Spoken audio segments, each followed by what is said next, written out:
Victoria.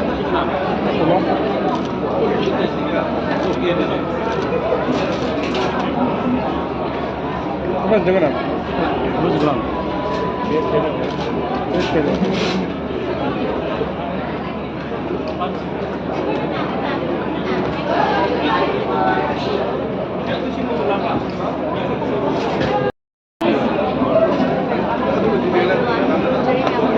Obviously, I feel really proud.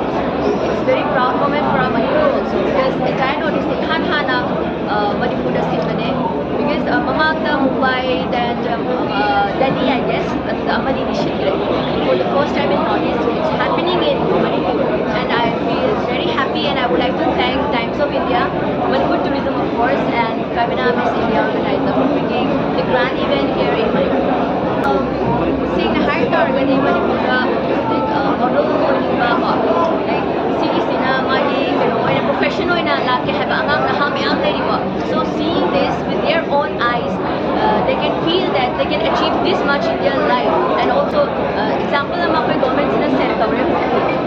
So I think this is it's really their dream come true and also a gateway for them.